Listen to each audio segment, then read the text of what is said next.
जय हिंद दोस्तों, आज हम लोग देखते हैं ओम्स लॉ। उम्मीद है कि आप लोग पीछे के वीडियो देखे होंगे जिसमें हम बहुत डिटेल से बताए थे colour coding of resistance. Okay, चलिए आज देखते हैं हम लोग ओम्स लॉ। ध्यान दीजिएगा, ओम्स लॉ क्या कहता है।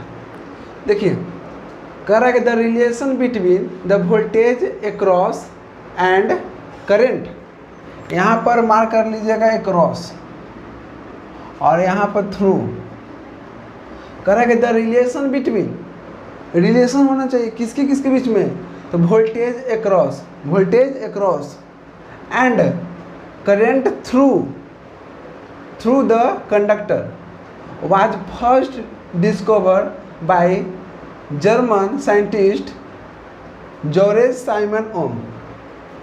इनका नाम था ओम, इसलिए ये अपना नाम के ऊपर ही दे दिया ओम्स लॉ। ठीक है, तो देखिए बोल रहा है कि रिलेशन किसके किसके बीच में होना चाहिए, तो वोल्टेज एंड करंट के बीच में।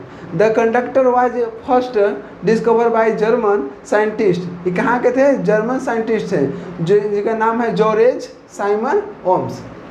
तो देखिए इनका कलाम यही था कि जब देखिए दिस रिलेशन इज कॉल्ड, ये जो रिलेशन है ना इसी को बोल दिएगा कि Ohm's law and the statement of this is follow.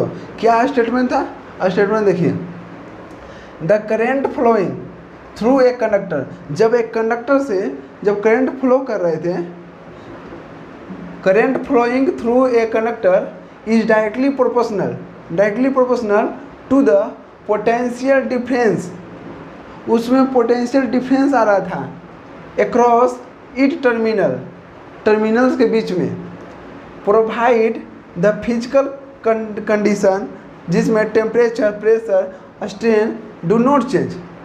Temperature pressure को बिना चेंज किए जब किसी कंडक्टर में करंट फ्लो कर रहे थे तो दोनों टर्मिनल के बीच में क्या आ रहा था, वोल्टेज डिफरेंस आ रहा था, पोटेंशियल डिफरेंस आ रहा था।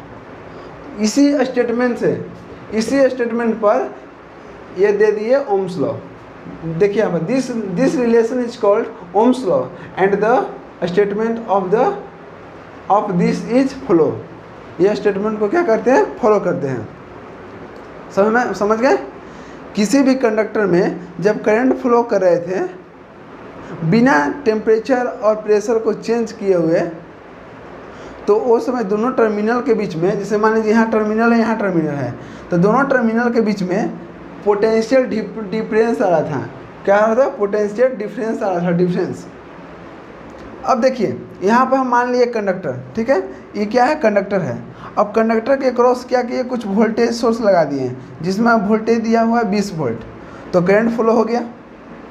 तो देखिए करंट फ्लो इसमें ओम्स लॉ के अनुसार, Ohm's law according to Ohm's law क्या होता है, जब भी है, देखिए जब क्या बोला कि करंट फ्लो कर रहा है through a conductor, I directly proportional भी है ना, यहाँ पर current flowing through a conductor is directly proportional to the potential difference. किसके डायरेक्टली प्रोपोर्शनल, डायरेक्टली प्रोपोर्शनल किसके किसके बीच में, तो करंट एंड पोटेंशियल डिफरेंस। देखिए करंट एंड पोटेंशियल डिफरेंस, तो आई बराबर क्या हो गया, आई आर हो गया, जिससे हम निकालेंगे,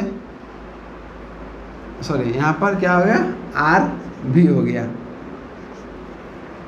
देखिए ध्यान से, जिसमें हम निकालेंगे यहाँ पर, सॉरी एक मिनट, भी बराबर क्या हो गया, भी डायरेक्टली प्रोपोर्शनल आई, जिसमें भी बराबर क्या हो गया, आई आर हो गया। अब देखिए भी कितना, वोल्टेज 20 है और हमको करंट निकालना है और ये कंडक्टर है, तो इस फार्मूला से आपको क्या हो गया, निकल जाएगा जब इसका रेजिस्टेंस दिया होगा तो। तब देखिए यहाँ पर अब है कि limitation of Ohm's law. Ohm's law का लिमिटेशन क्या है, कहाँ कहाँ यह अप्लीकेबल करेगा और कहाँ कहाँ अप्लीकेबल नहीं करेगा।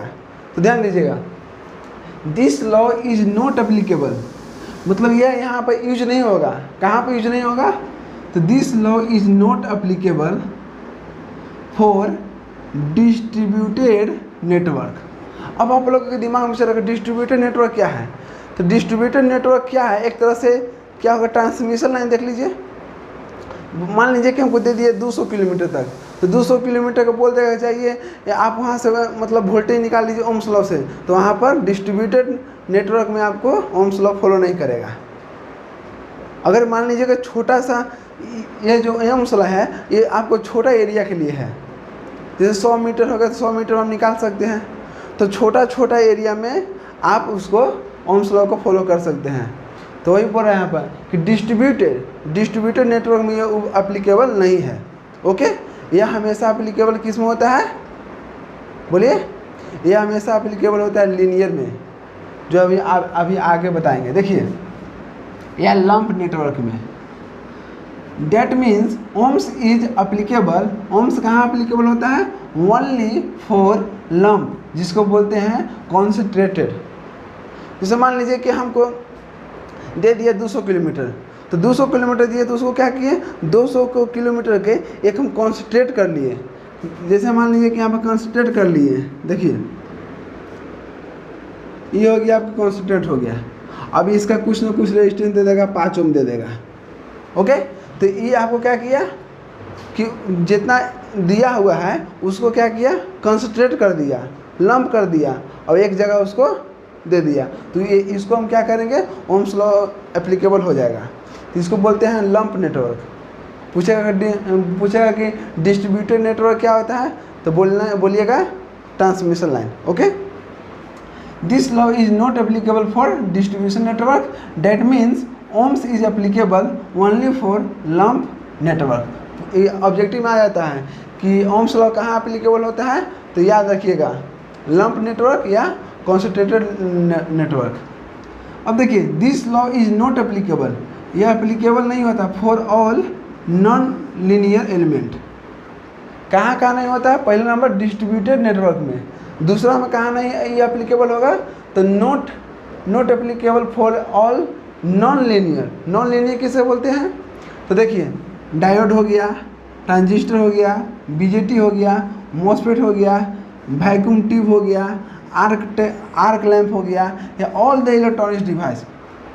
जितना भी इलेक्ट्रॉनिक्स डिवाइस है वो सब आपको क्या है, नॉन लीनियर है, और ये हमेशा लीनियर में एप्लीकेबल होता है ओम्स लॉ, नॉन लीनियर में नहीं होता है। अब देखिए जैसे देखिए यहाँ पर ये वोल्टेज और करंट के बीच में हम क्या किए, एक ग्राफ बनाए। तो देखिए यहाँ पर क्या है, आपको नॉन लीनियर हो गया। ओके, अगर लीनियर रहता तो लीनियर देखिए कैसे होता है। देखिए ये मान लीजिए वोल्टेज है और ये आपको करंट है, तो बीच में क्या हो गया, लीनियर हो गया। इसको बोलते हैं लीनियर। ठीक है, तो ये जब नॉन लीनियर रहेगा तो वहाँ पर क्या करेगा, ओम्स लॉ एप्लीकेबल नहीं होगा।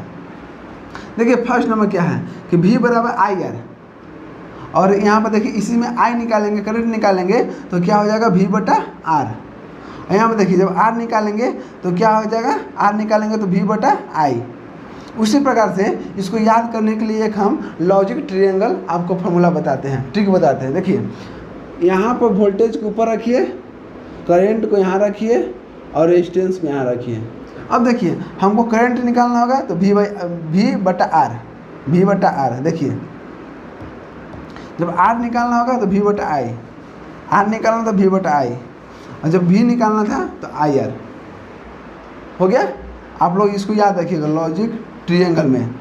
अब देखिए ध्यान से, तीसरा नंबर है कि यहाँ पर V डायरेक्टली प्रोपोर्शनल I होता है, तो V बराबर क्या होगा, RI हो गया, जिसमें R क्या है, तो प्रोपोर्शनलिटी कांस्टेंट हो गया। तो चलिए उम्मीद है कि आप लोग यहाँ तक समझ में आ गया होगा। आप लोग मेन याद रखिएगा कि ओम्स लॉ कहाँ एप्लीकेबल होता है और कहाँ एप्लीकेबल नहीं होता है। कहाँ एप्लीकेबल नहीं होता है, तो डिस्ट्रीब्यूटेड नेटवर्क में और नॉन लीनियर एलिमेंट में। और कहाँ एप्लीकेबल होता है, कहाँ इसको हम यूज करेंगे, तो लंप नेटवर्क में, जिसको क्या बोलते हैं, कंसंट्रेटेड नेटवर्क भी बोलते हैं या लीनियर नेटवर्क बोलते हैं। ओके, चलिए मिलते हैं नेक्स्ट वीडियो में। इस वीडियो को देखने के लिए थैंक यू। जय हिंद।